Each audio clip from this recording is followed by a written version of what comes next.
A conventional home is basically something that you have to take care of. You have to pump resources into it to keep the temperature stable inside, so burn fossil fuel to do it. There's a lot of waste in building materials, and then you pay utilities for water, for electricity. And the Earthship just rethinks that. It tries it a different way, and it's based on this concept of what if you could design a house that took care of you. Earthship Biotecture is a company, so Mike Reynolds started the company in New Mexico, but it's expanded all over the world. So you can take these design principles and apply them to any climate, anywhere. And so they've built houses all over the world and continue to do so.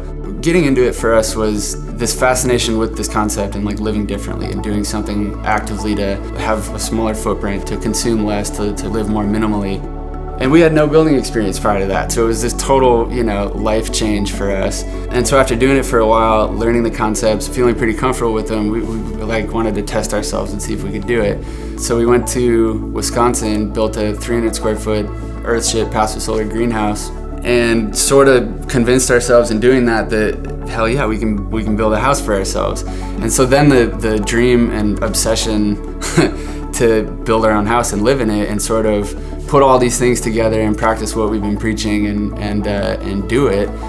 And so we met this guy with this huge property, and everything was like, I don't know, too good to be true. It's a south sloping ridge surrounded by redwoods, and we explained our vision and what we had talked about doing, and he explained his vision and what he wanted from the property, and it just, I don't know, it's just a match. The design process was just using whatever we could find. So we would design on the fly, we never drew some basic plans and just did layout as we went. Yeah, we have like a notebook full of, like, every week we have different layouts, and it just kind of... We just started building. It was just kind of happened as we built. It was never really, we didn't have like a master plan. Yeah, which is a really fun way to build. Yeah.